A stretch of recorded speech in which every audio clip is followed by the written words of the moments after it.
Saudara-saudari terkasih dalam Kristus, hari ini Jumat 14 Februari 2025 merupakan peringatan wajib Santo Cyrillus Pertapa dan Santo Methodius Uskup. Bacaan dibawakan oleh Willy Wibianto, Mazmur dilantunkan oleh Faustina Serenita, dan renungan ditulis oleh Christina Niko. Selamat menekuni Sabda Allah. Mari berziarah dalam pengharapan untuk dunia yang lebih baik.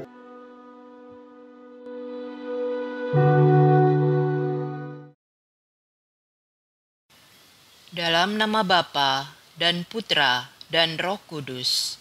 Amin.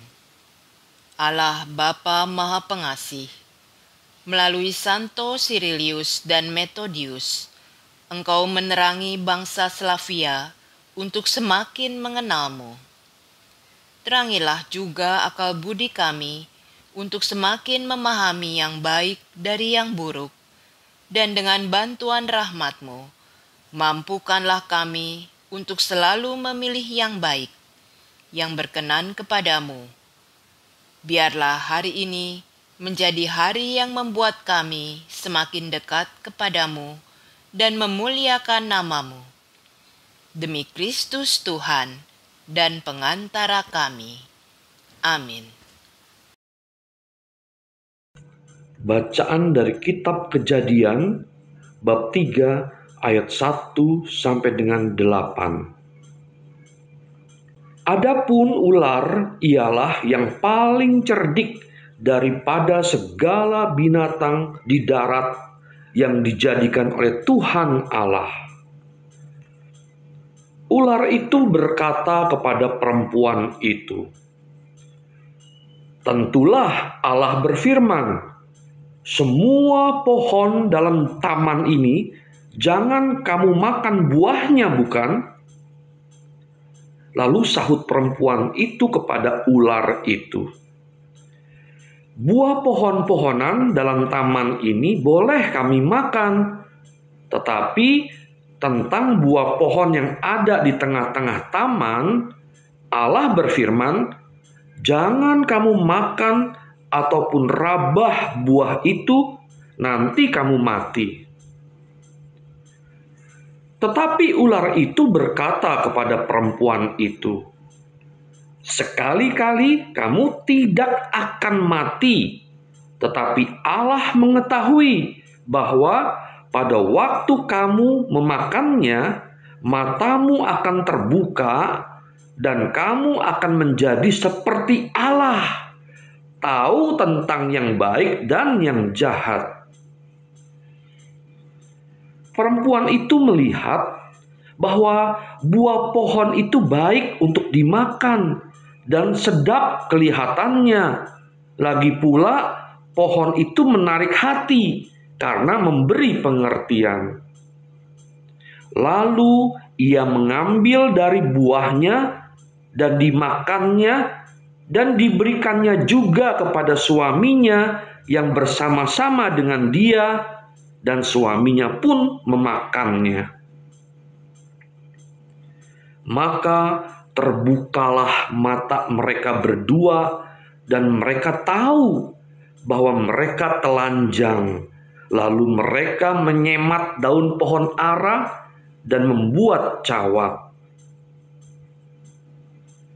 Ketika mereka mendengar bunyi langkah Tuhan Allah yang berjalan-jalan dalam taman itu pada waktu hari sejuk, bersembunyilah manusia dan istrinya itu terhadap Tuhan Allah di antara pohon-pohonan dalam taman.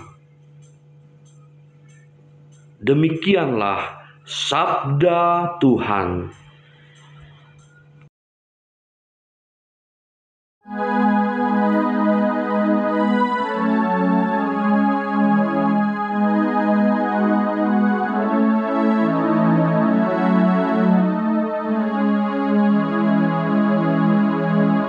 Berbahagialah orang yang telah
kesalahanku tidaklah kusembunyikan.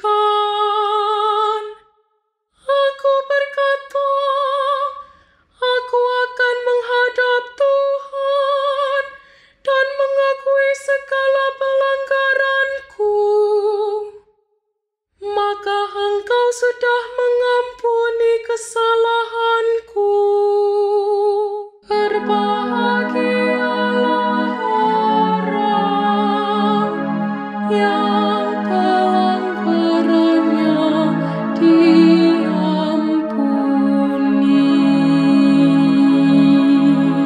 Sebab itu hendaklah setiap orang saleh berdoa kepadamu selagi ditimpa kesesakan, kendati banjir besar terjadi, ia tidak akan terlanda. Berbahagialah orang yang pelanggarannya diampuni.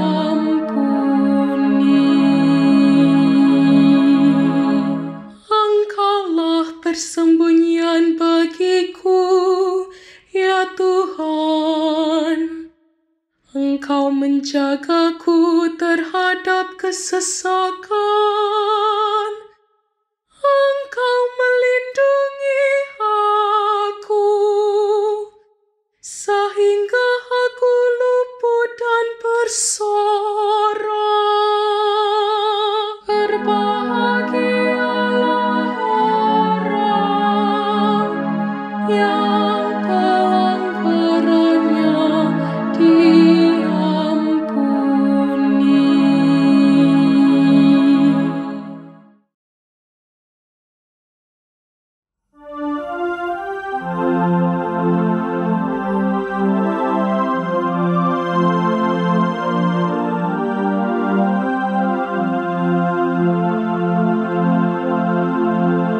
Haleluya, haleluya, haleluya.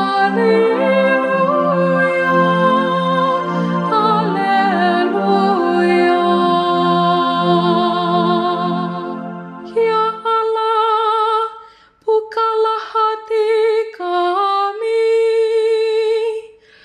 agar kami memperhatikan sabda anak-Mu. Haleluya, haleluya, haleluya.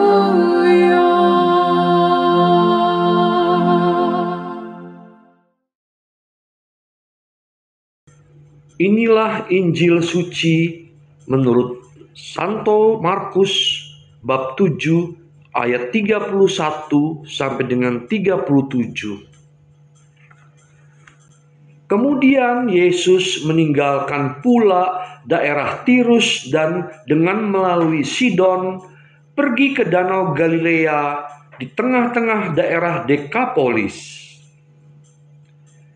Di situ orang membawa kepadanya seorang yang tuli dan yang gagap dan memohon kepadanya supaya ia meletakkan tangannya atas orang itu. Dan sesudah Yesus memisahkan dia dari orang banyak sehingga mereka sendirian, ia memasukkan jarinya ke telinga orang itu, lalu ia meludah dan meraba lidah orang itu.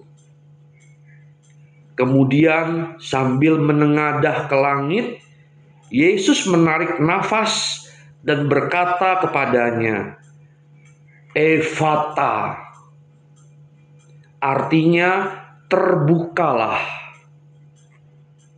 Maka terbukalah telinga orang itu, dan seketika itu terlepas pulalah pengikat lidahnya, lalu ia berkata-kata dengan baik.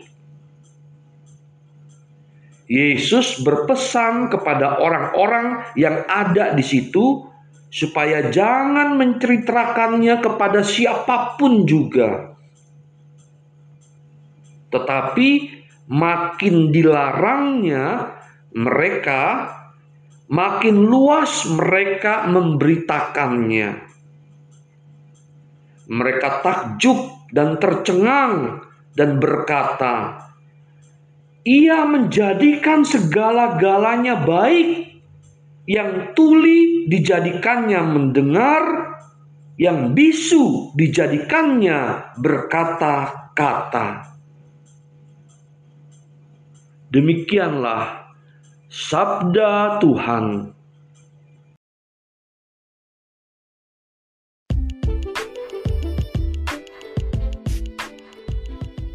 Jangan masuk ke dalam pencobaan. Renungan dibawakan oleh Maria Clara.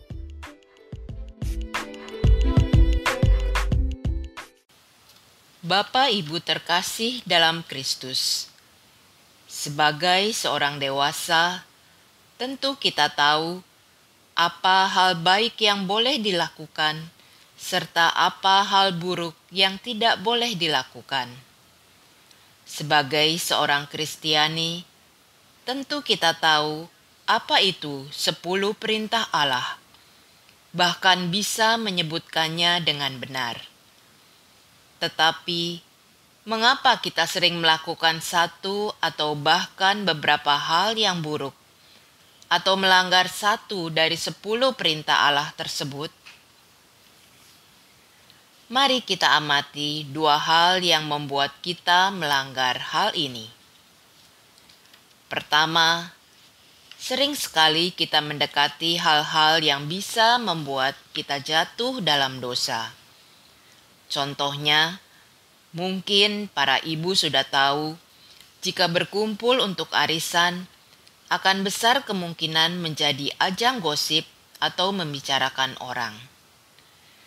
Terkadang mungkin terasa malas untuk ikut kegiatan arisan tertentu, karena sudah ada potensi untuk berbuat dosa, namun sungkan menolak ajakan teman. Akhirnya terpaksa ikut juga. Dan terjadilah seturut kehendak mereka, yaitu menjadi sarana penyampaian berita yang belum jelas statusnya. Sebenarnya tindakan pencegahan untuk kasus di atas bisa dilakukan. Sebagai manusia yang diciptakan dengan akal budi dan kehendak bebas, kita bisa menolak untuk masuk ke dalam kegiatan yang berpotensi membawa diri kita pada perbuatan dosa. Sayangnya, seringkali kehendak bebas itu kita gunakan untuk memilih yang salah. Kedua, sering muncul rasa ingin tahu yang tidak pada tempatnya. Misalnya begini, seorang teman mengajak untuk mencoba suatu hobi baru.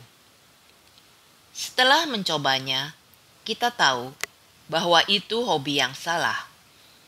Tapi dengan dalih ingin menyelidiki apakah itu benar atau tidak, kita malah meneruskan langkah masuk semakin dalam dan terjerumus ke dalam hobi yang tidak baik itu.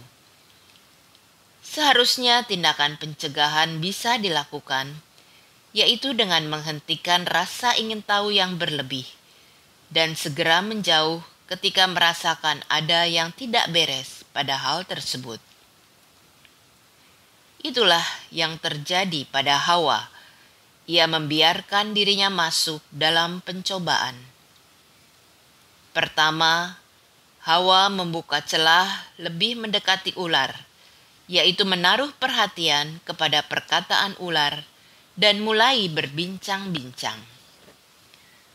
Kedua, ketika ular berhasil mendekat kepada Hawa, maka ular pun mulai menggelitik rasa ingin tahu Hawa dengan berkata, "Sekali-kali kamu tidak akan mati." Tetapi Allah mengetahui bahwa pada waktu kamu memakannya, matamu akan terbuka dan kamu akan menjadi seperti Allah, tahu tentang yang baik dan yang jahat.